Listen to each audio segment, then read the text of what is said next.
नमस्कार, मैं हूं आपके साथ रविक्षा शर्मा और आप देख रहे हैं नव बिहार 24 न्यूज। चलिए रुक करेंगे आज की मुख्य खबर की ओर।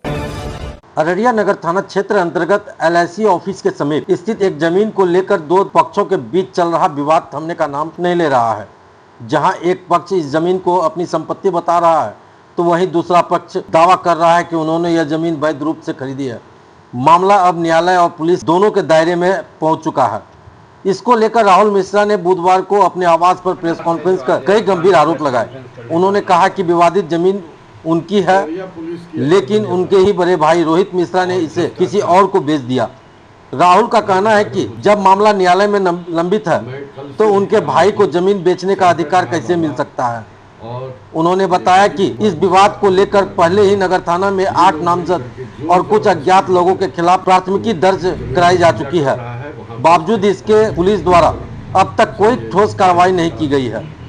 उन्होंने आगे कहा कि उस जमीन पर प्राइमरी स्कूल चल रहा था, जिसे बिना जानकारी और नोटिस के जबरन तोड़ दिया। इस घटना से मर्माहत स्कूल मालिक को तकरीबन 20 लाख का नुकसान हुआ। इसकी भरपाई कौन करेगा, रोहित मिश्रा या खरीदार? दूसरा पक्ष यह कह रहा है कि उन्होंने यह जमीन राहुल मिश्रा के बड़े भाई रोहित मिश्रा से वैध रूप से खरीदी है। उनके अनुसार खरीद फरोख्त के सारे दस्तावेज मौजूद हैं और वे किसी भी तरह से अवैध कब्जे का हिस्सा नहीं है।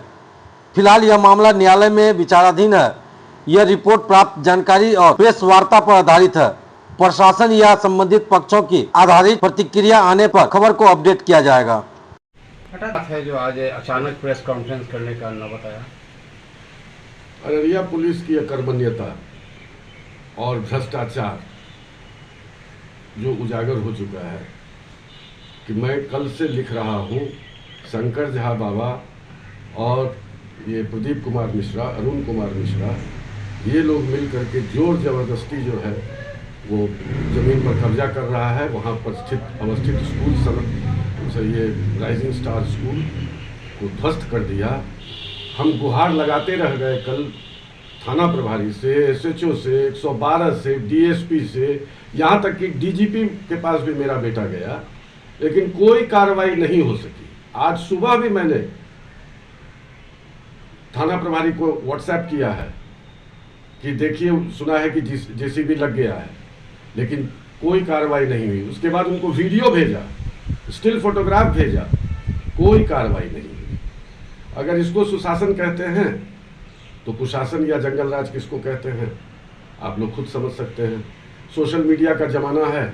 हमारा आप लोग सबों से आग्रह है कि आप लोग जो है, मैं हाथ जोड़ के आग्रह करता हूँ कि इस तरह के अनाचार और उत्पात और ये जो व्यभिचार, इसको जो भी कहना चाहें आप कहें, और उस पर जो है सो इस ऐसे मामलों को निश्चित रूप से बहुत ही जोर से हाईलाइट करें, ताकि हम लोग सुरक्षित रह सकें।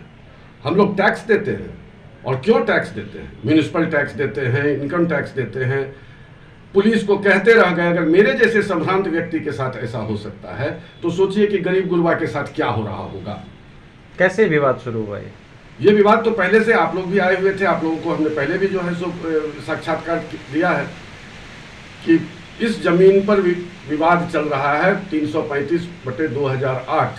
जो रोहित मिश्रा मेरे पिताजी के बड़े पुत्र हैं, वो उन्होंने ही फाइल किया है। उन्होंने इंजंक्शन पिटीशन भी फाइल किया था, जिस पर मैंने लिख के दिया था कि मैं नहीं बेचूंगा जमीन। लेकिन उसमें उसके ठीक अगले पैराग्राफ में मैंने कहा था कि ये जमीन बेच लेगा, और ये जमीन बेच लिया, और जैसे तैसे बेच लिया। उस जमीन में कोई चौहद्दी नहीं है, कोई उसका जो डायमेंशंस है वो नहीं है, लेकिन बेच लिया। और ये लोग जो इस तरह का उत्पात मचाते हुए गुहार लगाते रह गए। थाना से SP से कोई सुनवाई नहीं हो सकी। यहाँ तक कि DIG को भी हमने फ़ोन किया, लेकिन कोई सुनवाई नहीं हो सकी। हम लोग चुपचाप लाचार की तरह बैठे रहे। वहाँ तो जा नहीं सकते हैं, क्योंकि वहाँ पर राइफल ये सब लेकर के सब आदमी खड़ा है। मारपीट करेगा या मार देगा तो जान बचाएंगे, संपत्ति बचाना मुश्किल हो गया है। उनका कहना है कि रोहित मिश्रा जी से हम लोग परमिशन लेके ये रोहित मिश्रा जी का कौन सा परमिशन? रोहित मिश्रा जी से अगर परमिशन लिया है तो केस जाके लड़े। रोहित मिश्रा जी तो कोर्ट में है। उनके परमिशन से वो खुद से, अगर खुद से ही उनको ले लेनी थी जमीन, हिस्सा कर लेना था अपने हिसाब से, तो फिर वो न्यायालय के शरण में क्यों गए? उनका कहना है कि हमने कई बार बैठक की और कोशिश किया कि बैठक इसमें में बैठक कहाँ हो सकती है? इसमें बैठक की कोई गुंजाइश है? आप ही बताएं हमें कि इसमें कोई बैठक की गुंजाइश है? जब मामला न्यायालय में है तो न्यायालय वो क्यों नहीं जाते हैं? आपको एक चीज और बता दें कि अभी कुछ दिन पहले हमको सीओ साहब का नोटिस आया कि रोहित मिश्रा प्रथम पक्ष, राहुल मिश्रा द्वितीय पक्ष, आप आकर के अपने मामला को रखें। उसके पहले उनको 135 पेज का हमने ऑब्जेक्शन फाइल किया था, उसके बावजूद फिर मैंने उनको फाइल किया। और पिछले सोमवार को, बीते सोमवार को जो है सो उस पर सुनवाई हुई, मैंने उनको सारे साक्ष्य दिखाए।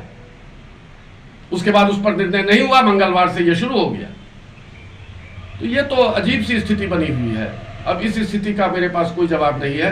एक संभ्रांत आदमी सिर्फ लाचारी व्यक्त कर सकता है और कुछ नहीं कर सकता है, क्योंकि हम कानून का पालन कर रहे हैं। क्या इसमें सारे प्रशासन के कर्मी जो भी सारे मिले हुए हैं, सारे पुलिस प्रशासन के सारे कर्मी मिले हुए हैं। अब क्या एसडीओ साहब से कल मेरी मुलाकात हुई। एसडीओ साहब ने तत्काल फोन किया थाना को, मेरे सामने में फोन किया थाना को, और थाना ने कोई एक्शन नहीं लिया। क्या आप इस मामले को लेकर उच्च स्तरीय जांच? बिल्कुल उच्च स्तरीय जांच पर भी जाएंगे और पटना उच्च न्यायालय भी जाएंगे, क्योंकि हमारा जो किराएदार है वो तो सदमे में है बेचारा, बच्चा राजेश गुप्ता। उसके भी जान पर, उसको भी बार बार जान से मारने की धमकी दी जा रही है। कितना जमीन का मामला है?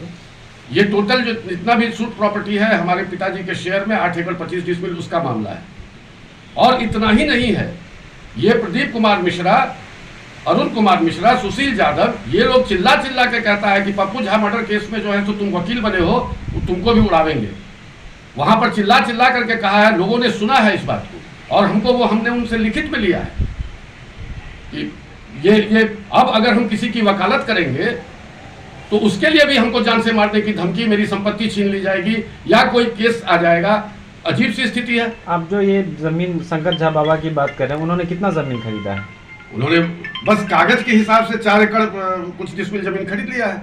8 डिसमिल जमीन खरीदा है, 4 एकड़ 8 डिसमिल जमीन, उसी को कब्जा कर रहे हैं। उसी को कब्जा कर रहे हैं। कोई कानून से मतलब नहीं है, कोई उनके पास कोर्ट का आदेश नहीं है, कोई उनको प्रशासनिक पदाधिकारी का आदेश नहीं है, लेकिन वो कर रहे हैं। मामला लंबित है? मामला लंबित है, हर जगह लंबित है। डीएम साहब से मेरी मुलाकात हुई है, डीएम साहब ने सुन करके कहा है कि नहीं, इसमें कोई कार्रवाई नहीं होनी चाहिए। उन्होंने लगातार इस चीज का निर्देश दिया है, डीएम साहब का भी निर्देश नहीं माना जा रहा है। आखिर क्यों आपका पक्ष में पुलिस प्रशासन हो या जिला प्रशासन? सीधी सी बात है, भ्रष्टाचार है, भ्रष्टाचार का खुला खेल है। ऐसा तो नहीं कि बहुत सारा आपसे भी धनराशि का उगाही के लिए मांग किया जा रहा हो? हम कभी गए ही नहीं उस धनराशि की तरफ, आज तक ना हमने अपने जीवन में किसी को दिया है ना। जब मैं नौकरी भी करता था तो मैंने 1 रुपया आज तक किसी से नहीं लिया है। और मैं लंबे समय से अररिया में हूँ, सार्वजनिक जीवन भी जी रहा था।